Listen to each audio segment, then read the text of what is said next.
கேளடி கண்மணி, நான் உங்கள் யாழினி. இன்னும் நம்ம சேனலை சப்ஸ்கிரைப் பண்ணாதவங்க சப்ஸ்கிரைப் பண்ணிக்கோங்க.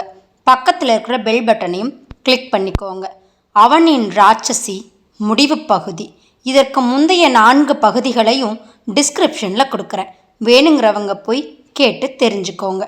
இப்போ கதைக்குள்ளே போகலாமா? நாம் காதல் வெற்றி அடையணுங்கிறதுக்காக நம்ம பெத்தவங்களை பலி கொடுக்க வேணாம் ரஞ்சித். ப்ளீஸ் என்னை மறந்துடுங்க, விலகி போயிடுங்க. வசுதாரணி கைகளை குவித்தாள். கண்ணீர் கோடு கோடாய் கன்னங்களில் இறங்கியது. விளையாடுறியா வசு? ரஞ்சித் கோபமாய் கத்தினான். விளையாடல, உண்மையா சத்தியமா சொல்றேன். எனக்கு எங்க அம்மாவும் தம்பியும் தான் முக்கியம். நான் எங்க அம்மா பார்த்திருக்கிற சூர்யாவைத்தான் கல்யாணம் பண்ணிக்க போறேன். கணீர் என்று உச்சரித்தாள் வசுதாரணி. தூள் தூளாய் நொறுங்கி போனான் ரஞ்சித். வசு, பேசுறது நீதானா? ஆமா. உன்னால என்ன மறக்க முடியுமா வசு? முடியும். நான் இல்லாம வாழ முடியுமா வசு? முடியும். வசு, என் மனசுல நீதான் இருக்க. இந்த நிமிஷத்துல இருந்து அதை அழிச்சிடுங்க, மறந்துடுங்க. மறக்கிறதுக்கா காதலிச்ச? ரஞ்சித்தின் முகமே மாறிப்போய் விட்டது. கண்கள் கலங்கி சிவப்பாக மாறிவிட்டது. வசுதாரணியால் அவனுடைய முகத்தை நேருக்கு நேர் பார்த்து பேச முடியவில்லை.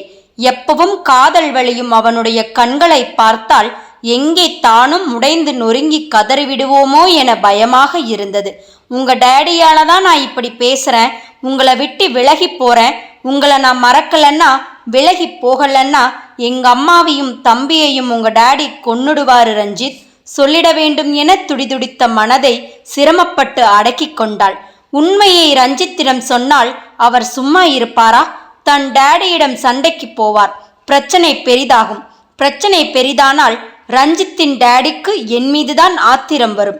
என்னை பழி வாங்குவதாய் நினைத்து என்னுடைய அம்மாவியையும் தம்பியையும் தீர்த்து கட்டிவிட்டால் அதை நினைக்கவே நடுங்குகிறதே. அது நிஜமாகவே நடந்துவிட்டால் தாங்கும் சக்தி எனக்கு இருக்கிறதா? அழுகை அடைக்க பற்களால் உதட்டை கடித்து கொண்டாள். வசு, நீ பேசல. உன்னை யாரோ இப்படி பேச வச்சிருக்காங்க. மற்றவங்க சொல்லி கொடுத்து பேசுற அளவுக்கு நான் ஒன்றும் தெரியாத பொண்ணு கிடையாது. நானும் படிச்சிருக்கேன். எனக்கும் சுய புத்தி இருக்கு. இத்தனை வருஷம் என்னை வளர்த்து ஆளாக்கின அம்மாவோட சந்தோஷத்துக்காக தான் நான் இந்த முடிவுக்கு வந்திருக்கேன். வசு, உன்னோட இந்த முடிவுக்காக பின்னாடி நீ கதறி கதறி அழப்போற. பரவாயில்லை, நீங்க முதல்ல இடத்த காலி பண்ணுங்க. ஏன் என்ன விரட்டுற? என்னை கல்யாணம் பண்ணிக்க போற சூர்யா என்னை தனியா சந்திச்சு பேசணுங்கிறதுக்காக பீச்சுக்கு வர்றதா சொல்லி இருக்கார். அவர் வர்ற நேரம் நீங்க என் பக்கத்துல இருக்கிறது வீணான சந்தேகத்தை ஏற்படுத்தும். எனக்கு நீங்க நல்லது பண்றதா இருந்தா உடனே இங்கிருந்து போயிடுங்க ப்ளீஸ். அவனை விரட்டுவதற்காகவும் அவனுக்கு தன் மீது வெறுப்பு வர வேண்டும் என்பதற்காகவும் தான் பொய் சொன்னாள். உன் மேல உயிரையே வச்சிருந்த நிமிஷத்துல எல்லாத்தையும் தூக்கி எறிஞ்சிட்டிய வசுதாரணி. தழுத்தழுத்தான். Good bye Ranjith. சூர்யா வர்றதுக்குள்ள போயிடுங்க. ரஞ்சித்துக்கு கன்னத்தில் அரைபட்டது போல இருந்தது. அதற்கு மேல் அவளிடம் பேச விருப்பம் இல்லாதவனாய் வேகமாய் எழுந்தான். உடம்பில் ஒட்டியிருந்த மணலை தட்டி கொண்டு ஸ்பிளெண்டர் பிளஸ் நிறுத்தப்பட்டிருந்த இடத்தை நோக்கி திரும்பி பார்க்காமல் கோபமாய் நடந்தான். என்ன மன்னிச்சிடுங்க ரஞ்சித். எனக்கு உங்களை விட்டு விலகி போறதுக்கு வேற வழி தெரியல. அதனாலதான் உங்களோட மனசு காயப்படுற அளவுக்கு பேசிட்டேன். எப்பவும் என் மனசுல நீங்க மட்டும்தான் ரஞ்சித் இருப்பீங்க. திரும்பி பார்க்காமல் நடந்து போகிற ரஞ்சித்தின் முதுகையே வெறித்தாள். அடுத்த ஜென்மத்திலாவது நாம ஒன்று சேரணும் ரஞ்சித். கடலை விட வசுதாரணியின் மனம் அதிகமாய் கொந்தளித்தது. மன்னிச்சிடுங்க ரஞ்சித், மன்னிச்சிடுங்க. இதயம் தடதடவென்று துடித்தது. என்னை மறக்க முடியுமா வசு? நான் இல்லாம வாழ முடியுமா வசு? ரஞ்சித்தின் குரல் காதினுள் ஒலித்தது. இதயத்தை ஈட்டியாய் குத்தி கிழித்தது. முழங்காலில் முகத்தை புதைத்து கொண்டு கதறி கதறி அழத் தொடங்கினாள். சூரியன் முழுமையாய் மேற்கு பக்க வானத்தினுள் மறைந்திருக்க நன்றாக இருள் பரவ ஆரம்பித்தது. அதே பீச்சில் சற்று தள்ளி ஒரு படகு மறைவில் அமர்ந்திருந்தார்கள் அந்த 4 இளைஞர்களும். 4 பேருமே தடிதடியாய் இருந்தார்கள். பீர் குடித்த போதையோடு வெகு நேரமாய் வசுதாரணியையே உற்று கவனித்துக் கொண்டிருந்தார்கள். தூரமாய் நின்று பார்வையாலேயே விளங்கியவர்கள் ரஞ்சித் நகர்ந்ததும் உற்சாகமானார்கள். நன்றாக இருட்டிய பிறகும் கூட அங்கிருந்து எழாமல் கடலையே வெறிக்க பார்த்து கொண்டிருந்தாள் வசுதாரணி. அவளுடைய பேரழகு அந்த 4 தடியர்களையும் பெருமூச்சு விட வைத்தது. டேய், கிளி ஒன்று தனியா நிக்குது, வாங்கடா ஓடி பிடிச்சு விளையாடலாம். நரம்புகள் சூடேற 4 பேரும் வசுதாரணியை நோக்கி நடந்தார்கள். நல்ல இருள். வசுதாரணி கூச்சலிட்டாலும் யாருடைய காதிலும் விழாத அளவுக்கு கடல் இரைச்சலிட்டது. அக்கம் பக்கத்திலும் யாருமில்லை. அந்த இடமே வெறிச்சோடி கிடக்க 4 பேரும் வசுதாரணியை நெருங்கினார்கள். நன்றாக இருட்டிவிட்டதே, மணியும் ஆகிவிட்டதே, அம்மா எனக்காக கவலையோடு காத்திருப்பாளே. வசு பதபதப்பாய் எழுந்தாள். ஏன் கண்ணு எழுந்துட்ட? அதுக்குள்ள என்ன அவசரம்? இரு, எங்க கூட கொஞ்ச நேரம் விளையாடிட்டு போகலாம் என்றபடியே வசுதாரணியை சுற்றிலும் வட்டமாய் அந்த 4 பேரும் நின்றார்கள். வசுதாரணிக்கு வியர்த்தது. சுமோ கார் மோதிய வேகத்தில் சாலையோரமாய் போய் குப்புற விழுந்தான் ஆனந்தன். தோள்பட்டையிலும் முன் நெற்றி பகுதியிலும் நல்ல அடி. நெற்றி பகுதியில் சதை பீய்ந்து ரத்தம் வழியத் தொடங்கியது. கால் முட்டியிலும் முழங்கையிலும் நன்றாக சிராய்ப்பு ஏற்பட்டு திகுதிகுவென்று எரியத் தொடங்கியது. ஆனந்தன் மீது மோதிய சுமோ கார் ஓரங்கட்டி நிறுத்தப்பட்டது. அதை ஓட்டி வந்த கோட்டு சூட் அணிந்த பெரியவர் பதற்றத்தோடு கீழே இறங்கினார். ஆனந்தன் வழியில் முனகியபடியே மெல்ல எழுந்தான். அதற்குள் ஒரு கூட்டமே கூடிவிட்டது. விருட் விருட்டென்று நகர்ந்து கொண்டிருந்த வாகனங்கள் ஒன்றன் பின் ஒன்றாய் நிறுத்தப்பட்டன. ஆட்டோக்காரன் ஓடிப்போய் ஆனந்தனை தூக்கி விட்டான். அறிவிருக்காயா உனக்கு? கார்ல ஏறிட்டா கண்ணே தெரியாம போயிடுமா? திமிரு, பணக்கார திமிரு. ஆளாளுக்கு அந்த பெரியவரை சபிக்க அவரோ மிகவும் பணிவாய் கனிவான குரலில் பேசினார். I am very sorry. உன்னோட சாரியை தூக்கி சாக்கடையில போடியா? உயிர் போயிருந்தா திருப்பி கொடுக்க முடியுமா உன்னால? ஆனந்தன் மீதுதான் தவறு. அவன் கவனக்குறைவாக இருந்ததாலதான் சுமோகார் அவன் மீது மோதியது.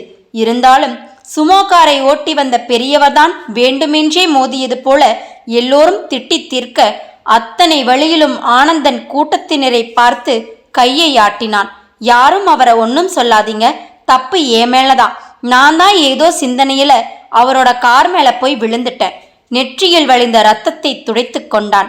அடிபட்டவனே வேணா விட்டுடுங்கன்னு சொல்றான். நமக்கென்ன வந்தது? இந்த கலிகாலத்துல நல்லதுக்கே காலமில்ல. ஆளாளுக்கு முணங்கியபடியே களைந்தார்கள். அந்த பெரியவர் ஆனந்தனை நெருங்கி வந்தார். தம்பி, நல்ல வேளை என்னை காப்பாத்தின, இல்லாட்டி ஜனங்க என்னை திட்டியே சாகடிச்சிருப்பாங்க என்றார் நன்றியுணர்ச்சியோடு. ஆனந்தனின் நெற்றி பகுதியில் வழிந்த இரத்தத்தை தனது கைக்குட்டையினால் துடைத்து விட்டார். தம்பி வாப்பா, ஏதாவது ஒரு ஹாஸ்பிட்டலுக்கு போய் மருந்து வச்சுக்கலாம். அதெல்லாம் வேணாம் சார், நீங்க கிளம்புங்க. அமெரிக்காவிலிருந்து என் பொண்ணு இன்னைக்கு வர்றா. இந்நேரம் ஏர்போர்ட்ல வந்து இறங்கி இருப்பா. அவளை கூட்டி வர்றதுக்காகத்தான் வேகமா போய்கிட்டு இருந்தேன். அதனாலதான் உன் மேல மோதிட்டேன். உன்னை இந்த நிலைமையில விட்டுட்டு போக மனசு வரல. வந்து கார்ல ஏறுப்பா. லேசான அடிதான். நானே ஹாஸ்பிட்டலுக்கு போய் ட்ரீட்மெண்ட் எடுத்துக்கிறேன். நீங்க போங்க சார். அந்த பெரியவர் எவ்வளவோ வற்புறுத்தியும் ஆனந்தன் அவருடைய காரில் ஏற மறுத்து விட்டான். தன்னுடைய கோட் பாக்கெட்டினுள் கையை விட்டு 100 ரூபாய் தாள்களை வெளியே எடுத்து ஆனந்தனின் கையில் திணித்தார். இதை ஹாஸ்பிட்டல் செலவுக்கு வச்சுக்க தம்பி, நான் வர்றேன். விறுவிறுவென்று சுமோ காரில் ஏறி அதை கிளப்பினார். அவர் கொடுத்து விட்டு போன 100 ரூபாய் தாள்கள் இரண்டையும் திகைப்பாய் பார்த்தான் ஆனந்தன். அவர் பணம் கொடுப்பார் என்று எதிர்பார்க்கவே இல்லை. இப்போதைக்கு இந்த 200 ரூபாய் 2000 மாதிரி. இந்த பணத்தை வைத்து 2 நாட்களை நகர்த்தி விடலாம். ஆனந்தனுக்குள் சின்னத்தாய் நம்பிக்கை துளிர்த்தது. முதலில் ஏதாவது சாப்பிடலாம், பிறகு அகிலாவை தேட தொடங்க அலைப்பாய்ந்தது. வசுதாரணிக்கு வியர்த்தது. மார்புகள் பயத்தில் விம்மியது. அழகிய கண்களில் திகில் பரவ அந்த 4 தடியர்களும் அதிர்ச்சியாய் பார்த்தாள். நீங்கள்லாம் யாரு? தொண்டைக்குள் வார்த்தைகள் சிக்கிக் கொண்டது. உன்னோட மச்சான்கள். விகாரமாய் சிரித்தபடியே 4 பேரில் ஒருவன் வசுதாரணியின் தோள் மீது கையை வைத்தான். இன்னொருவன் இடுப்பில் கையை வைத்தான். மற்ற 2 பேரும் அவளுடைய முந்தானையை பற்றி இழுத்தார்கள். நான் அந்த மாதிரி பொண்ணு இல்ல, மரியாதையா கையை எடுங்க, எட்டி போயிடுங்க. அவர்கள் விரல்பட்ட இடம் சுரீர் என்றிருக்க சீறினாள் வசுதாரணி. கையை எடுக்கலன்னா என்ன பண்ணுவ? செருப்பாலேயே அடிப்பேண்டா.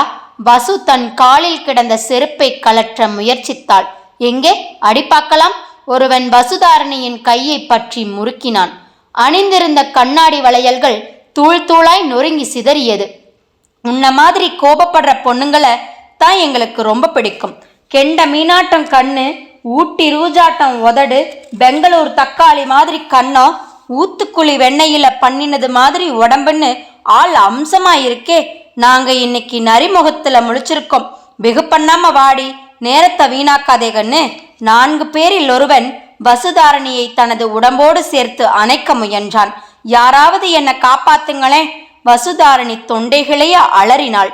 கடலின் கடுமையான சீற்றத்துக்கு முன்னே அவளுடைய அலறல் எடுபடவில்லை. தன்னை இறுக்கி அணைத்தவனின் தோள்பட்டையில் தன் பலம் கொண்ட மட்டும் வெறியோடு ஒரு கடி கடித்தாள். ஆ! அவன் அலற வசுதாரணி சுதாரித்து கொண்டு அங்கிருந்து தடதடவென்று ஓடத் தொடங்கினாள். பிடிங்கடா அவளை! 4 பேரும் ஓநாயின் பசியோடு அவளை துரத்த ஆரம்பித்தார்கள். கடல் பாட்டுக்கு எந்த கவலையும் இல்லாமல் சீறிக்கொண்டிருந்தது. கையில் இருந்த 200 ரூபாயில் 50 ரூபாய்க்கு வயிறு முட்ட சாப்பிட்டான் ஆனந்தன். பிறகு திருமூர்த்தி பெயரிலோ அகிலா பெயரிலோ ஏதேனும் நிறுவனங்கள் இருக்கிறதா என சென்னை நகரில் தேடி அலைந்தான். தோசக்கல்லாய் சுட்ட தாற்சாலையில் கால்களில் செருப்பு கூட இல்லாமல் பித்து பிடித்தவனைப் போல நடந்து கொண்டிருந்தவனை எல்லோரும் பைத்தியத்தை பார்ப்பதை போல பார்த்தார்கள். எங்கே இருக்கிறாய் அகிலா? உன்னை பற்றி யாரிடம் விசாரிப்பேன் அகிலா? நீயும் நானும் சேர்ந்து எடுத்துக்கொண்ட ஒரே ஒரு போட்டோ கூட என்னிடம் இல்லையே. உன்னுடன் போட்டோ இருந்தாலாவது யாரிடமாவது காட்டி விசாரிக்கலாம். அதற்கும் வழியில்லாமல் போய்விட்டதே. ஏக்கத்தோடு நடந்தான். பகல் முழுக்க அலைந்து திரிந்தும் எந்த பிரயோஜனமும் இல்லை. கால் பாதங்களிலிருந்தும் கொப்பளித்திருந்தது. வின் வின் என்று வலித்தது. சென்னையில் திருமூர்த்திக்கு சொந்தமாக ஏகப்பட்ட நிறுவனங்கள் இருந்தது. அகிலாவின் பெயரிலேயே 2-3 நிறுவனங்கள் இயங்கி வந்தாலும் ஆனந்தன் அலைந்து திரிந்த பகுதியில் எந்த நிறுவனமும் இல்லை. அதனால்தான் அவனால் கண்டுபிடிக்க இயலவில்லை. சாயங்கால பொழுது கரைய கரைய இரவு பொழுது நெருங்க நெருங்க ஆனந்தனுக்குள் அந்த வினா விஸ்வரூபம் எடுத்தது. இரவு பொழுதை எங்கே கழிப்பது? லாட்ஜில் ரூம் எடுத்து தங்குவதற்கெல்லாம் என்னிடம் பணம் இல்லையே. ஒரு ராத்திரிக்கே 500க்கு மேல் கேட்பார்களே. கவலை வாட்டி வதைக்க திடீரென்று அந்த யோசனை தோன்றியது. பேசாம பீச்சுக்கு போய் தங்கிவிட்டால் என்ன? விடியும் வரை ஏதேனும் ஒரு படகு மறைவில் படுத்திருக்கலாம். விடிந்ததும் அங்கேயே குளித்துவிட்டு மறுபடியும் அகிலாவை தேடி அலையலாம். டவுன் பஸ்ஸில் ஏறி பீச் ரோட்டில் வந்து இறங்கினான். நன்றாக இருட்டத் தொடங்கியது. மணி 8க்கும் மேல் ஆகிவிட்டது. 2 பொட்டலம் சுண்டல் வாங்கி சாப்பிட்டான். மணலில் கால்கள் புதைய புதைய, அலைகளில் கால்கள் நனைய நனைய ஒதுக்குப்புறமாய் இடம் தேடி நடந்தான். கண்களை மூடினான். உறக்கமே வரவில்லை. கடலின் இரைச்சல் அதிகமாயிருந்தது. ஈர பிசுபிசுப்பான உப்புக்காற்று தலைக்கேசத்தை களைத்து விளையாடியது. அகிலா, நீ எங்கே இருக்கிறாய்? தனக்குத்தானே கேட்டுக்கொண்டான். அப்போது கடலின் இரைச்சலையும் தாண்டி என்னை யாராவது காப்பாத்துங்களேன் என்ற வசுதாரணியின் அலறல் சற்று தள்ளி இருட்டான பகுதியிலிருந்து கேட்டது. விருட்டினை எழுந்தான் ஆனந்தன். சப்தம் வந்த திசையை நோக்கி வேகமாய் நடந்தான். பீச் மணலில் வசுதாரணியால் ஓட முடியவில்லை. சேலை தடுக்கி கீழே விழுந்தாள். அந்த 4 பேரும் குபீர் என்று வசுதாரணியின் மீது பாய்ந்தார்கள். திமிரிக்கொண்டு எழ முயன்றவளை ஒரே அமுக்காய் அமுக்கினார்கள். ஏண்டி, எங்களை ஏமாத்த பாக்கறையா நீ? 4 பேரில் ஒருவன் வசுதாரணியின் கன்னத்தில் ஓங்கி ஒரு அறை விட்டான். கண்களில் பூச்சி பறக்க சுருண்டு விழுந்தாள் வசுதாரணி. முத்தம் கொடுக்க வேண்டிய கன்னத்துல அரைவிட வச்சுட்டிய கண்ணு. செல்லமாய் கொஞ்சியபடியே காமத்தோடு அவனை முத்தமிட குனிந்தான் மற்றொருவன். சி நாய்ங்களா! வசுதாரணி திமிரினாள். அதற்குள் ஆனந்தனும் அந்த இடத்தை நெருங்கிவிட்டான். என்ன கொடுமை இது! 4 பேர் ஒரு பெண்ணை சீரழிக்க முயற்சிக்கிறார்களே. இவனுங்களையெல்லாம் விடக்கூடாது. கண்டந்துண்டமா வெட்டி கடலில் எரிய வேண்டும். ஆனந்தனின் நரம்புகளில் கோபம் படர்ந்தது. வசுதாரணியை முத்தமிடுவதற்காக குனிந்தவனின் பிடரி முடியை கொத்தாய் பற்றி இழுத்து முகத்தை தன் பக்கமாய் திருப்பி தன்னுடைய பலம் கொண்ட மட்டும் கையை உயர்த்தி ஒரு குத்து விட்டான். மூக்கில் குத்தப்பட்டு அவன் நிலை தடுமாற வசுதாரணியை விட்டுவிட்டு மற்ற 3 பேரும் ஆனந்தனின் மீது பாய்ந்தார்கள். யாருடா நீ? உங்கொப்பன்! ஆக்ரோஷத்தோடு காலை உயர்த்தி ஆனந்தன் 3 பேரில் ஒருவனுடைய இடுப்பிற்கு கீழே உதைவிட்டான். தடுக்க வந்தவனின் முகத்தில் முஷ்டியை மடக்கி குத்துவிட்டான். அம்மா! அவன் சுருண்டு விழ மற்ற இருவரையும் பிடித்து ஒருவன் நெற்றியில் இன்னொருவன் நெற்றியை நச்சென்று மோதினான். ஆ என இருவரும் அலறினார்கள். அதே போல மறுபடியும் இன்னொரு தடவை மோதினான். 4 பேரும் குடிபோதையில் இருந்ததால் ஆனந்தனின் தாக்குதலை சமாளிக்க முடியாமல் விட்டால் போதும் என்று ஆளுக்கொரு திசையில் இருளை கிழித்து கொண்டு ஓடினார்கள். எல்லாவற்றையும் நம்ம முடியாமல் பார்த்து கொண்டிருந்த வசுதாரணியின் உடம்பு கோழிக்குஞ்சாய் நடுங்கியது. நீங்க மட்டும் வராம போயிருந்தா அந்த பாவிங்க என்ன சீரழிச்சிருப்பானுங்க. கரைப்பட்ட உடம்போட வீட்டுக்கு போக முடியாம நானும் கடல்ல விழுந்து செத்திருப்பேன். தழுதழுப்பாய் வார்த்தைகளை உதிர்த்தாள் வசுதாரணி. ஆனந்தன் அவளை ஏற இறங்க பார்த்தான். ரொம்ப அழகா இருக்கீங்க, படிச்ச பொண்ணா தெரியுறீங்க. தனியா வந்து இருட்டுற வரைக்கும் நீங்க உட்கார்ந்துருக்கலாமா? கோபமாய் பேசினான். தனியா வந்தது தப்புதான், இனி ஜென்மத்துக்கும் இந்த பக்கம் வரவே மாட்டேன் என்றபடியே அவன் பின்னால் நடந்தாள். பீச்சின் ஒதுக்குப்புறமான இடத்திலிருந்து இருவரும் வெளிச்சமான இடத்திற்கு வந்திருந்தார்கள். சார், உங்களோட பேரு என்னன்னு தெரிஞ்சுக்கலாமா என்றாள் வசுதாரணி. என் பேரு ஆனந்தன், ஊரு கோத்தகிரி. இங்க சென்னையில ஒரு நண்பனை தேடி வந்தேன். அவனை கண்டுபிடிக்க முடியல. லாட்ஜில் ரூம் எடுத்து தங்குற அளவுக்கெல்லாம் என்கிட்ட பணம் இல்லை. விடியற வர ஓசியில படுத்துக்கிறதுக்காகத்தான் பீச்சுக்கு வந்தேன்.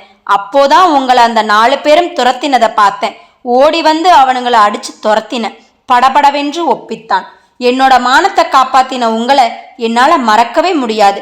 உங்களுக்கு நான் ஏதாவது உதவி செஞ்சே ஆகணும் என்றவள் சட்டென்று அந்த வார்த்தையை சொன்னாள்.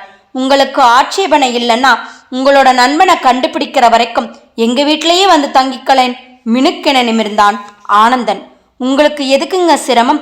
நான் பீச்சிலேயே படுத்துக்கிறேன், அவசரமாய் மறுத்தான் ஆனந்தன். இன்றைக்கு ஒரு நாள் மட்டுமானால் பீச்சில் படுத்துக்கொள்ளலாம். தினமும் படுத்துக்கொள்ள முடியுமா? போலீஸ்காரர்கள் சந்தேக கேஸில் பிடித்து போய் விடுவார்கள். என் கற்பையும் உயிரையும் காப்பாத்தின உங்களோட காலுக்கு செருப்பா மாறி தேயணும்னா. வசுதாரணியின் கண்கள் கலங்கியது. நெகிழ்ந்து போய் சொன்னாள். பெரிய பெரிய வார்த்தையெல்லாம் பேசாதீங்க. உங்க வீட்டுக்கு வந்து தங்கறதுல எனக்கு எந்த ஆட்சேபனையும் இல்லை. அப்போ வாங்க என் பின்னால. உங்க வீட்டுல இருக்கிறவங்க ஏதாவது சொன்னாங்கன்னா யாரும் எதுவும் சொல்ல மாட்டாங்க, நான் சமாளிச்சுக்கிறேன். பேசியபடியே பீச்சிலிருந்து வெளியே நடந்து தார் ரோட்டை நெருங்கினார்கள். எதிரே வந்து கொண்டிருந்த ஆட்டோவை கையெடுத்து காட்டி அழைத்தாள் வசுதாரணி. வசுதாரணியின் வீட்டு வாசலில் ஆட்டோ வந்து நின்றது. ஆனந்தனும் வசுவும் கீழே இறங்கினார்கள். இரவு வெகுநேரம் ஆகிவிட்டது. இன்னும் மகளை காணோமே என தவிப்பாய் வாசலிலேயே காத்திருந்த மரகதம் வசுதாரணி யாரோ ஒரு இளைஞனுடன் வந்து இறங்குவதை பார்த்ததும் முகத்தை சுளித்தாள். வயிற்றுக்குள் பீதி படர்ந்தது. வசு, யாரடி இது? பதபதப்பாய் கேட்டாள். கூடத்தில் அமர்ந்து படித்து கொண்டிருந்த கணேசும் வேகமாய் வெளியே ஓடி வந்தான். கண்களில் கலவரத்தோடு வசுதாரணியையும் ஆனந்தனையும் மாறி மாறி பார்த்தான். பணத்தை கொடுத்து ஆட்டோவை அனுப்பிவிட்டு விறுவிறுவென்று வீட்டுக்குள் வந்தாள் வசுதாரணி. வசு, நான் கேட்ட கேள்விக்கு பதில் சொல்லுடி. அம்மா, இவர் பேரு ஆனந்தன். நான் இப்போ உன் முன்னாடி உயிரோட இருக்கிறதுக்கு காரணமே இவர்தான். என்னடி சொல்ற? வேலை பார்க்குற இடத்துல கை தவறி ஒரு கண்ணாடி ஜாடியை கீழே போட்டு உடைச்சிட்டேன். அதோட விலை 2000 ரூபாயாம். முதலாளி என்ன கண்ணா பின்னான்னு திட்டாரு.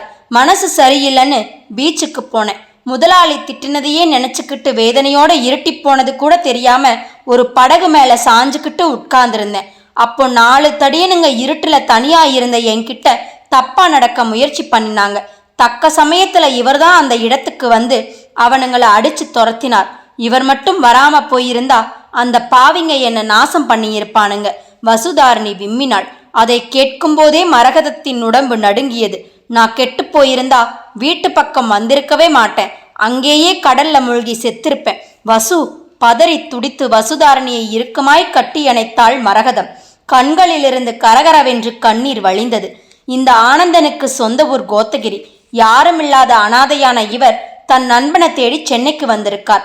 வந்த இடத்துல நண்பனையும் கண்டுபிடிக்க முடியல. கையில காசும் இல்லை. விடியற வர தங்குறதுக்கு இடம் இல்லாமத்தான் பீச்சுக்கு வந்திருக்கார். அப்போதான் 4 தடியனுங்க கையிலையும் சிக்கி சீரழிய இருந்த என்ன காப்பாத்தினார். அந்த நன்றி உணர்ச்சியில தான் நான் இவரை நம்ம வீட்டுக்கு கூட்டி வந்தேன். எப்படியும் ஒரு வாரத்துல ஆனந்தன் தன் நண்பனை தேடி கண்டுபிடிச்சிடுவார். அது வரைக்கும் நம்ம வீட்லேயே இருக்கட்டும். தயவு செய்து மறுப்பு தெரிவிச்சிடாதேம்மா. கெஞ்சுகிற குரலில் வசுதாரணி பேச பதிலேதும் சொல்லாமல் அமைதியாக நின்றாள் மரகதம். அழுக்கான பேண்ட் சட்டையோடு இருந்த ஆனந்தனை தன்னுடைய அறைக்குள் கூட்டி போனான் கணேஷ். ஏமா ஒண்ணுமே பேசாம நிக்கிற? ஆனந்தன் கிட்ட என் பொண்ணோட மானத்தை காப்பாத்தினதுக்கு நன்றிப்பான்னு வாயை திறந்து ஒரு வார்த்தை சொன்னா குறைஞ்சா போயிட போற? முன்ன பின்ன தெரியாத ஒருத்தனை வீட்டுக்கு கூட்டி வந்திருக்கியே. 4 பேரு நம்மளை பத்தி என்ன நினைப்பாங்க? எது வேணாலும் நினைச்சுக்கட்டும். நம்ம மனசு சுத்தமா இருந்தா நாம யாருக்கும் பயப்பட வேண்டியதில்லை. எனக்கு ரொம்ப பசிக்குது, ஏதாவது சாப்பிடத்தாமா? கணேஷ் ரூம்ல இருக்கிற ஆனந்தனையும் கூப்பிட்டு உன் கையாலேயே சாப்பாடு வைமா. வசுதாரணி படபடத்தாள். மரகதம் சலனமே இல்லாமல் வெறிக்க பார்த்தாள். முகத்தில் இறுக்கம் படர்ந்திருந்தது. அம்மா, நான் இப்போ உனக்கு ஒரு சந்தோஷமான செய்தி சொல்ல போறேன். அதை கேட்டேன்னு வை, ஓடிப்போய் பால் பாயாசமே செஞ்சு கொண்டாந்துடுவேன். மரகதத்தின் முகவாயை தொட்டு நிமிர்த்தி அவளுடைய கண்களை புன்னகையோடு ஏறிட்டாள். சொல்லட்டுமா? அப்பவாச்சும் கொஞ்சம் சிரிப்பியா? சொல்லு. நீ எனக்காக பார்த்திருக்கிற சூர்யாவை கல்யாணம் பண்ணிக்கிறதுக்கு நான் மனப்பூர்வமா சம்மதிக்கிறேன். நாளைக்கே அவங்கள பொண்ணு பார்க்க வர சொல்லிடு. அழுத்தம் திருத்தமாய் வசுதாரணி சொல்ல, வசு, நிஜமாவா சொல்ற? மரகதத்தின் முகம் மத்தாப்பாய் மலர்ந்தது. நிஜமாத்தான். இதயத்தை கல்லாக்கி கொண்டுதான் அந்த வார்த்தையை கக்கினாள் வசுதாரணி. வசு கல்யாணத்திற்கு சம்மதித்து விட்ட உற்சாகத்தில் இரவெல்லாம் உறக்கமே வரவில்லை மரகதத்திற்கு. எப்போது பொழுது விடியும் என காத்திருந்தாள். பொழுது விடிந்ததுமே தெருமுனையில் டெலிபோன் பூத்திற்கு ஓடினாள். ஒரு துண்டு காகிதத்தில் தரகர் தன்னுடைய செல்போன் எண்களை குறித்து கொடுத்து விட்டு போயிருந்தார். அந்த எண்ணிற்கு போன் பண்ணினாள். மறுமுனையில் மணியடித்தது. ஹலோ, யார் பேசுறது? மறுமுனையில் தரகரின் குரல் கேட்டது. கல்யாண தரகர் முத்தையா இருக்காங்களா என்றாள் மரகதம். நான் முத்தையா தான் பேசுறேன். ஐயா, நான் தான்யா வசுதாரணியோட அம்மா மரகதம் பேசுறேன். என் பொண்ணு கல்யாணத்துக்கு சம்மதிச்சிட்டாயா. அந்த மாப்பிள்ளை சூர்யாவோட வீட்டில் சொல்லி இன்னைக்கே பொண்ணு பார்க்கறதுக்கு கூட்டியாந்துடுங்க ஐயா என்றாள் மூச்சு விடாமல் படபடப்பாய். அருணா ஷாப்பிங் காம்ப்ளெக்ஸ்ல வேலை பார்க்குதே, அந்த பொண்ணோட அம்மா தானே பேசுறீங்க? மன்னிக்கணுமா, நான் வழிய வந்து கெஞ்சாத குறையா கேட்டப்போ நீங்க சம்மதிக்கல. என் பொண்ணு ஒரு வாரம் கழிச்சு தன்னோட முடிவை சொல்லுவான்னு சொன்னீங்க. ஆனா அதுக்குள்ள அந்த பையன் சூர்யாவுக்கு வேற இடத்துல பொண்ணு பார்த்து முடிவு பண்ணிட்டாங்க. உங்க பொண்ணை விட அழகான பொண்ணா, வசதியான குடும்பமாம். இந்த மாச கடைசியிலேயே கல்யாணத்தையும் பண்ண போறாங்க. ஐயா, நான் உங்களை மலை போல நம்பி இருந்தேன். மரகதத்திற்கு தொண்டையை அடைத்தது. நான் என்ன பண்ணட்டும்? அவங்க வந்து கேட்டப்பவே முடிவை சொல்லாதது உங்களோட தப்பு. அதுக்காக கவலைப்படாதீங்க. இந்த சூர்யா இல்லைன்னா என்ன, உங்க பொண்ணுக்குன்னு ஒருத்தன் நிச்சயம் பிறந்திருப்பான். நல்ல வரணும், நானே மறுபடியும் கொண்டு வரேம்மா. தரகர் முத்தையா மறுமுனையில் தொடர்பை துண்டித்து விட்டார். சே, என்னோட ஆசையில மண் விழுந்துடுச்சே. மரகதத்தின் முகத்தில் இருள் படிந்தது. சோகத்தோடு தளர்வாய் வீட்டை நோக்கி நடந்தாள். ரஞ்சித்துக்கும் அகிலாவிற்கும் நிச்சயதார்த்தம் நடந்து முடிந்திருந்தது. விருப்பமே இல்லாமல் முகத்தில் சிரிப்பை தொலைத்துவிட்டு வெறுப்போடுதான் நிச்சயதார்த்தத்துக்கு ஒத்துழைப்பு கொடுத்திருந்தான் ரஞ்சித். தான் வசுதாரணியை மிரட்டியதற்கு தக்க பலன் கிடைத்து விட்டதாய் நினைத்து பெருமிதப்பட்டு கொண்டார் தேவராஜன். இன்னும் 7 நாட்களில் கல்யாணம் என்பதால் எல்லா வேலைகளையும் உற்சாகத்தோடு ஓடியோடி கவனித்துக் கொண்டிருந்தார். கல்யாணத்தை பற்றிய கனவோ எதிர்பார்ப்போ துளி கூட இல்லாமல் அறைக்குள்ளேயே முடங்கி கிடந்தான் ரஞ்சித். பல வண்ணங்களிலும் விதவிதமான டிசைன்களிலும் கட்டுக்கட்டாய் அச்சடிக்கப்பட்டு வந்திருந்த இன்விடேஷன் கார்டுகளை விரலால் கூட தொட்டு பார்க்கவில்லை. தன்னை யாரோ இருட்டான பள்ளத்தாக்கில் தள்ளிவிட்டதைப் போல உணர்ந்தான். பாக்கியமும் வேலைக்கார பெண்மணியும் இன்விடேஷன் கார்டுகளுக்கு மஞ்சள் பூசிக்கொண்டிருந்தார்கள். சீக்கிரமா மஞ்சளை பூசி முடிங்க, கல்யாணத்துக்கு இன்னும் 7 நாள் தான் இருக்கு. நாளைக்கு சாயங்காலத்துக்குள்ள எல்லா இன்விடேஷன் கார்டுகளையும் கொடுத்து முடிச்சாகணும், அவசரப்படுத்தினார் தேவராஜன். கல்யாணத்தை இன்னும் 15 நாள் கழிச்சு வச்சுக்கலான்னு நான் சொன்னதை காதுல வாங்குனீங்களா? இப்ப நல்லா அவஸ்தப்படுங்க என்றாள் பாக்கியம். புரியாம பேசாத. ரஞ்சித்தோட மனசு மாறிடக்கூடாதுங்கிறதுக்காகத்தான் இவ்வளவு சீக்கிரத்துல கல்யாணத்தை வச்சேன். தோள்களை குலுக்கியபடியே கீழே குனிந்து ஒரு இன்விடேஷன் கார்டை கையில் எடுத்தார். இன்விடேஷன் கார்டின் முகவரி பகுதியில் பேனாவை திறந்து செல்வி வசுதாரணி, சேல்ஸ்கர்ல், அருணா ஷாப்பிங் காம்ப்ளெக்ஸ் விஷமமாய் புன்னகைத்தபடியே எழுதத் தொடங்கினார். 6 நாட்கள் நகர்ந்ததே தெரியவில்லை. வசுதாரணியின் வீட்டில் தங்கியிருந்த ஆனந்தன் காலையிலேயே வெளியே கிளம்பி விடுவான். அகிலாவை பற்றிய தகவல் ஏதேனும் கிடைக்கிறதா என அலைந்து திரிவதிலேயே பகல் பொழுது கழிந்துவிடும். இரவு ஆனதும் தான் வீடு திரும்புவான். மரகதமும் கணேசும் அவனோடு ஒரு வார்த்தை கூட பேச மாட்டார்கள். வசுதாரணிதான் அவனை அக்கறையோடும் கனிவோடும் சாப்பிட வைப்பாள். உங்களோட நண்பனை பத்தின தகவல் ஏதாவது கிடைச்சதா? இல்ல, உதட்டை பிதுக்கினான் ஆனந்தன். அவரோட பேரு, படிப்பு, எந்த ஏரியாவில் வேலை பார்க்குறாருன்னு ஏதாவது சொன்னீங்கன்னா நானும் எனக்கு தெரிஞ்சவங்க மூலமா தேடி பார்ப்பேனே. அதெல்லாம் வேணாம், நானே தேடி கண்டுபிடிச்சிடுறேன். தினந்தோறும் அலைந்து திரிந்ததில் கால்கள் தேய்ந்ததுதான் மிச்சம். அகிலாவை பற்றிய எந்த தகவலும் ஆனந்தனுக்கு கிடைக்கவில்லை. ஒருவேளை அகிலாவுக்கு கல்யாணமாகி வேறு ஊருக்கு போயிருப்பாளோ? ஆனந்தனுக்குள் இருந்த நம்பிக்கை சற்று தேயத் தொடங்கியிருந்தது.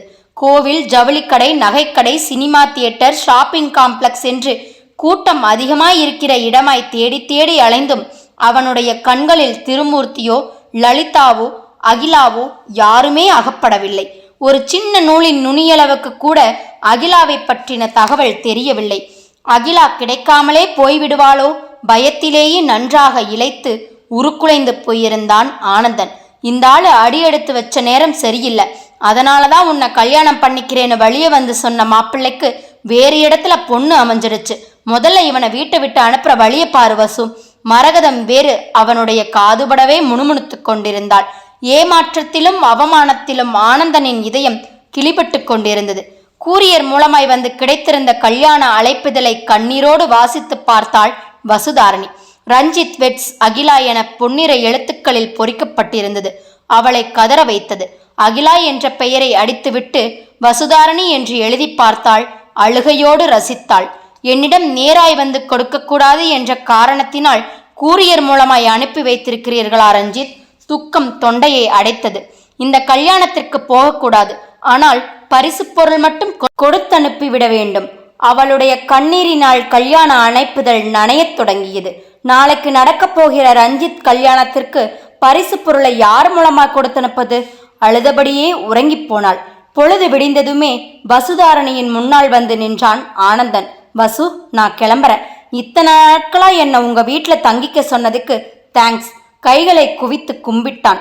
மரகதத்திடமும் கணேசிடமும் சொல்லிக்கொண்டு வெளியே நடந்தான். பின்னாலேயே ஓடினாள் வசுதாரணி. ஆனந்தன், ஒரு 10 நிமிஷம் வெயிட் பண்ணுங்களேன், நானும் உங்க கூடவே வர்றேன். ஏன்? எனக்காக நீங்க ஒரு ஹெல்ப் பண்ணணும். சொல்லுங்க, பண்றேன். வாசுகி வள்ளுவன் கல்யாண மண்டபம் வரைக்கும் வரணும். நான் மண்டபத்துக்கு வாசல்லையே நிற்பேன். நான் தர்ற கிஃப்டை மாப்பிள்ளை கிட்ட கொடுத்துட்டு வந்துடணும் நீங்க. வாசுகி வள்ளுவன் கல்யாண மண்டபம். வசுதாரணியும் ஆனந்தனும் வந்த ஆட்டோ மண்டபத்தின் வாசலில் வந்து நின்றது. வருகிற வழியிலேயே கிஃப்ட் சென்டர் ஒன்றில் பளிங்காலான தாஜ்மஹால் பொம்மை ஒன்றை வாங்கி இருந்தாள் வசுதாரணி. அந்த பொம்மை தாஜ்மஹாலை அட்டை பெட்டிக்குள் வைத்து மூடி ஜிகினாத்தாள் வைத்து சுற்றி வண்ண ரிப்பனால் கட்டி பிளாஸ்டிக் ரோஜாக்களால் அலங்கரித்து தந்திருந்தார்கள் கடைக்காரர்கள். ஆனந்தன் இந்த கிஃப்டை உள்ளே போய் மாப்பிள்ளை கையில கொடுத்துட்டு உடனே வந்துடுங்க, நான் ஆட்டோவிலேயே வெயிட் பண்ணிக்கிட்டு இருக்கேன். கிஃப்ட் பாக்ஸை ஆனந்தனின் கையில் தந்தாள் வசுதாரணி. நீங்களும் உள்ளே வர்றதுக்கு என்ன வசு? நான் வரல, வந்தா என்னோட இதயம் வெடிச்சிடும். வசுதாரணிக்கு தொண்டையை அடைத்தது. ஏன்? ப்ளீஸ் ஆனந்தன், என்னை எதுவும் கேட்காதீங்க. வசு, போங்க ஆனந்தன், முகூர்த்த நேரம் முடியறதுக்குள்ள கிஃப்டை கொடுத்துட்டு வந்துடுங்க. வசுதாரணி கண்ணீரோடு தழுதழுத்தாள். கண்களை மூடிக்கொண்டு ஆட்டோவின் இருக்கையில் சாய்ந்து கொண்டாள். கல்யாண மண்டபத்தின் வாசலில் பெரிய டிஜிட்டல் போர்டு வைக்கப்பட்டிருந்தது.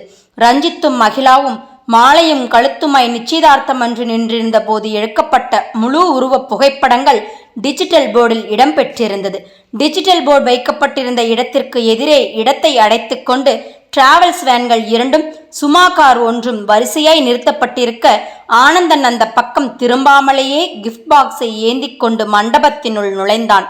கழுத்தில் பெரிய சைஸ் ரோஜாப்பூ மாலையோடு மணமகன் கோலத்தில் மணமேடையில் பலியாடு மாதிரி அமர்ந்திருந்தான் ரஞ்சித். மேல சப்தம் காதை பிளக்க உறவினர்களாலும் நண்பர்களாலும் கல்யாண மண்டபம் நிரம்பி வழிந்தது. கல்யாணத்திற்கு முந்தைய சம்பிரதாய சடங்குகளை செய்து கொண்டிருந்தார் ஐயர். முகூர்த்தப்பட்டு சேலையை கட்டி வருவதற்காக அகிலாவை மணப்பெண் அறைக்குள் கூட்டிப் போயிருந்தார்கள். கையில் கிஃப்ட் பாக்ஸோடு மணமேடையை நெருங்கினான் ஆனந்தன். பட்டு வேஷ்டி சட்டையில் அங்கும் இங்கும் உற்சாகத்தோடு வலம் வந்து கொண்டிருந்த திருமூர்த்தி அத்தனை கூட்டத்திலும் ஆனந்தனை அடையாளம் கண்டு கொண்டார். வியர்க்க விறுவிறுக்க லலிதாவிடம் ஓடினார். லலி, அதுவும் அங்க பாரே, அந்த சண்டாளை ஆனந்தன் கையில கிஃப்டோட மணமேடையை நோக்கி போறத. பதபதைப்போடு ஆனந்தனை சுட்டி காட்டினார். லலிதா அதிர்ந்து போய் நிமிர்ந்தாள். அவள் நிமிர்ந்த போது ஆனந்தனின் முதுகு பகுதிதான் தெரிந்தது. அவன் ஆனந்தன் கிடையாது, அவனோட சாயல்ல இருக்கிற வேற யாராச்சும் இருக்கும். யாரை பார்த்தாலும் உங்களுக்கு அவனோட நினைப்பாவே இருக்கு.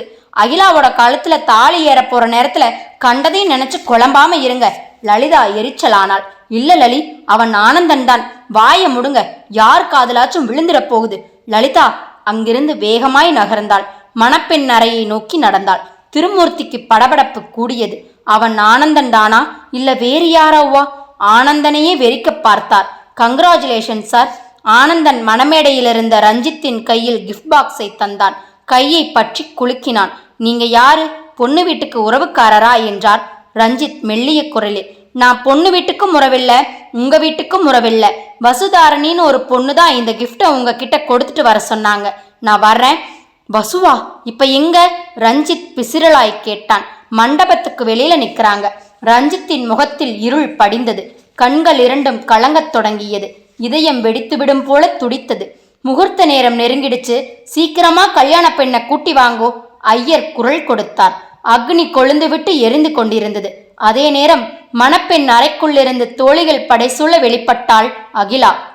மயில் கழுத்து வண்ணப்பட்டு சேலையில் வைரக்கற்கள் பதிக்கப்பட்ட நகைகள் அணிந்து கழுத்தில் ரோஜா பூ மாலையோடு தேவதையைப் போல ஜொலித்தாள். வெட்கத்தில் கன்னங்கள் சிவக்க தலையை குனிந்தபடியே மணமேடை மீது ஏறி ரஞ்சித் பக்கத்தில் அமர்ந்தாள். மாப்பிள்ளை ஒன்னும் கடிச்சு தின்னிட மாட்டாரு, இன்னும் கொஞ்சம் நெருங்கி உட்காராகி தோழிகள் கிண்டல் பண்ணினார்கள். மணமேடையை விட்டு கீழே இறங்கிய ஆனந்தன் ரஞ்சித்துக்கு பக்கமாய் அமர்ந்திருந்த அகிலாவின் பக்கம் திரும்பாமலே வாசலை நோக்கி நடக்க ஒரு பெரியவர் அவனுடைய கையை பற்றி இழுத்தார். தம்பி இருங்க, முகூர்த்தம் முடிஞ்சதும் போகலாம். அவரை தாண்டி 2 அடிதான் நடந்திருப்பான். அதற்குள் ஒரு சுமங்கலி பெண் மஞ்சள் பூசிய அரிசியும் பூக்களும் இருந்த அட்சதை தட்டை அவனுக்கு எதிரே கொண்டு வந்து நீட்டினாள். எடுத்துக்குங்க. மறுக்க முடியாமல் கையில் அட்சதையை அள்ளிக்கொண்டு காலியான இருக்கை ஒன்றில் அமர்ந்தவன் அப்போதுதான் மணமேடையை நிமிர்ந்து பார்த்தான்.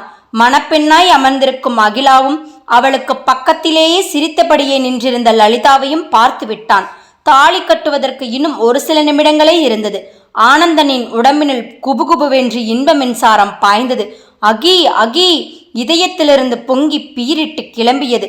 அகி இருக்கையை விட்டு எழுந்து நின்று அகிலாவை பார்த்து கத்தினான். சந்தேகமே இல்லை, இவன் ஆனந்தனேதான். அவனையே வெகுநேரமாய் உற்று கவனித்துக் கொண்டிருந்த திருமூர்த்தி ஆவேசமாய் அவன் அருகில் ஓடி வந்தார்.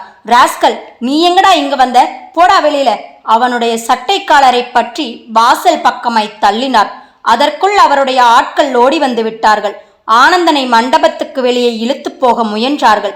அகி என்று என் பெயரை சொல்லி கத்தியது யார்? மணமேடையிலிருந்த அகிலா குழப்பமாய் சுற்றும் முற்றும் பார்த்தாள்.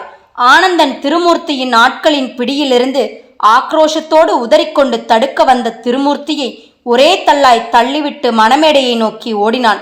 அகி, நான் ஆனந்தன். அகி, உன்னோட ஆனந்தன். அகிலா திக்கென நிமிர்ந்தாள். ஆனந்தன் விழிவிரிய பார்த்தாள். ஆனந்தனா நீங்கள்? அகிலா விசுக்கென நிமிர்ந்தாள். அவள் கண்களை அவளாலேயே நம்ப முடியவில்லை. நானேதான் அகி. அருகில் ஓடி அவளை இறுக்கமாய் அணைத்தான் ஆனந்தன். தேவராஜும் பாக்கியமும் அதிர்ந்து போனார்கள். லலிதாவோ செய்வதறியாது திகைத்து போனாள். கல்யாண மண்டபத்திற்குள் அமர்ந்திருந்த அத்தனை பேரும் அந்த காட்சியை வேடிக்கை பார்க்க தொடங்கினார்கள். நீங்க செத்துட்டதா டாடி சொன்னாரே ஆனந்தன்? பொய், எல்லாமே பொய். ஆனந்த், நீ செத்துட்டதா என்கிட்டையும் நான் செத்துட்டதா உன்கிட்டையும் பொய் சொல்லிட்டாங்க. அன்னைக்கு நடந்த ஆக்சிடென்ட்ல நான் சாகல. தலையில பலமா அடிபட்டு சுயநலவை இழந்திருந்த என்ன நித்தியகுமார் மூலமா மனநல காப்பகத்துல கொண்டு போய் விட்டார் உங்க டாடி. இத்தனை வருஷம் கழிச்சு நான் குணமாகி மறுபடியும் கோத்தகிரி வந்த. உன்னை தேடின. நீ செத்துட்டதா நித்தியகுமார் பொய் சொன்னான். நீ இல்லாத உலகத்துல உயிர் வாழக்கூடாதுன்னு தற்கொலை பண்ணிக்க போன என்ன யாரோ ஒரு ஆள் காப்பாத்தினான். நித்தியகுமாரோட அம்மாதான் நீ சென்னையில இருக்கிற விபரத்தை சொல்லி செலவுக்கு பணமும் கொடுத்து அனுப்பினாங்க. அகிலா வைத்த கண் வாங்காமல் ஆனந்தனையே பார்த்தாள். இந்த 1 வாரமா நான் கையில காசு இல்லாம வசுதாரணிங்கிற பொண்ணு வீட்டில தான் தங்கி இருந்த. உன்னை எங்கெல்லாம் தேடி திரிஞ்சேன் தெரியுமா? இப்ப கூட நீதான் இந்த கல்யாண பொண்ணா இருப்பேன்னு நான் சத்தியமா எதிர்பார்க்கல. அந்த பொண்ணு வசு கொடுத்த கிஃப்ட மாப்பிள்ளை கிட்ட தர்றதுக்காகத்தான் மண்டபத்துக்குள்ளேயே வந்தேன். ஆனந்தன் திணறலாய் விவரித்தான். அகிலா கோபத்தோடும் அழுகையோடும் திருமூர்த்தியை தேடினாள். டாடி, மோசம் பண்ணிட்டீங்களே. ஆனந்தன் செத்துட்டதா பொய் சொல்லி என்னை நம்ப வச்சு என் கழுத்துல கிடந்த தாலியை கலட்ட வச்சு என்னை கழுத்தை அழுத்துட்டீங்களே. என்னோட ஆனந்தன் உயிரோட இருக்கிறப்பவே என்னை இன்னொரு கல்யாணத்துக்கு சம்மதிக்க வச்சுட்டீங்களே. இப்படி ஒரு துரோகம் பண்ணதுக்கு கொஞ்சம் விஷத்தை கொடுத்திருந்தா குடிச்சிட்டு சந்தோஷமா செத்திருப்பேன். அகி, அது திருமூர்த்தி திருவென்று விழித்தார். திருடனுக்கு தேள் கொட்டியதை போல தவித்தார். சி, நீங்கெல்லாம் ஒரு பெரிய மனுஷனா? உங்களை டாடின்னு சொல்லவே வெட்கமாயிருக்கு. அகிலா சீறினாள். அகி, என்னோட பெயரை உச்சரிக்கிற தகுதி உங்களுக்கு இல்லை. தான் இனி பேசினால் எடுபடாது. அத்தனை பேரும் மத்தியில் அகிலாவிடம் அவமானப்பட வேண்டி வரும் என எண்ணியவராய் குற்ற உணர்ச்சியோடு தலை குனிந்தார் திருமூர்த்தி. கெட்டி மேளம் நிறுத்தப்பட்டது. அங்கிள், என்னோட ஆனந்தன் செத்துட்டதா நினைச்சுதான் உங்க பிள்ளைய கல்யாணம் பண்ணிக்க சம்மதிச்ச. இனி அது நடக்காது. நீங்க உங்க பிள்ளைய கூட்டிக்கிட்டு போகலாம். தேவராஜனை பார்த்து கணீர் என்று சொன்னாள். யாரிடம் கோபித்துக் கொள்வது என புரியாமல் கூனி குறுகி போனார் தேவராஜன். லலிதாவும் பாக்கியமும் ஒருவர் முகத்தை ஒருவர் ஏமாற்றத்தோடு பார்த்தார்கள். என்னை மன்னிச்சிடுங்க ஆனந்தன், நீங்க செத்துட்டதா சொன்னதை நம்பிதான் நான் இந்த கல்யாணத்துக்கே சம்மதிச்சேன். ஆனந்தனின் மார்பில் சாய்ந்து விம்மினாள் அகிலா. ஆனந்தன் அகிலாவின் நெற்றியில் மென்மையாய் முத்தமிட்டான். எல்லாவற்றையும் வேடிக்கை பார்த்து கொண்டிருந்த ரஞ்சித் தனது கழுத்தில் கிடந்த ரோஜா பூ மாலையை கலற்றி வீசினான். பாத்தீங்களா டேடி, நீங்க எனக்காக பார்த்த பொண்ணோட லட்சணத்தை? ரஞ்சித், பேசாதீங்க டேடி. ரஞ்சித் மணமேடையை விட்டு கீழே இறங்கி மண்டபத்தின் வாசலை நோக்கி வேகமாய் நடந்தான். ஏய் ரஞ்சித், எங்கடா போற? என்னோட வசுதாரணி கிட்ட அழுத்தம் திருத்தமாய் சொன்னான். தேவராஜனை லட்சியம் பண்ணாமல் வெளியேறினான். பெரிய இடத்துல இதெல்லாம் சகஜம்பா என்று முணுமுணுத்தபடியே கூட்டம் களைய ஆரம்பித்தது. கல்யாண மண்டபத்தை விட்டு கூட்டத்தோடு கூட்டமாய் கீழே இறங்கினான் ரஞ்சித். ஆனந்தனை எங்கே இன்னும் காணோம். ஆட்டோவை விட்டு கீழே இறங்கி ஆட்டோவின் மீது சாய்ந்தபடி சோகமாய் நின்றிருந்த வசுதாரணியை பார்த்து விட்டான். ஆசையோடு அருகில் போனான். வசு, காதலோடு அழைத்தான். ரஞ்சித். வசுதாரணி ஆச்சரியமாய் பார்த்தாள். ஒவ்வொரு வார்த்தையாய் நடுக்கத்தோடு உச்சரித்தாள். கல்யாணம் முடிஞ்சிடுச்சா? கண்ணீரோடு கேட்டவளின் கையை பற்றி ஆட்டோவினில் அமர வைத்தான். தானும் பக்கத்திலே அமர்ந்து கொண்டான். இனிமேதான் நடக்கப் போகுது. என்னாச்சு ரஞ்சித்? அகிலாவோட நடக்க இருந்த கல்யாணம் நின்னுருச்சு. எல்லாத்தையும் பிறகு விவரமா சொல்றேன். கண்களை சிமிட்டினான். காதலோடு அவளுடைய தோளில் சாய்ந்தான். ஆட்டோ டிரைவரிடம், டிரைவர், ஆட்டோவை ரிஜிஸ்டர் ஆபீஸ்க்கு விடுப்பா என்றான் உற்சாகமாய். உண்மையான காதல் பூ போன்றது. அந்த பூவுக்கு தீ வைத்தால் ஒருபோதும் பற்றி எரியவே எரியாது.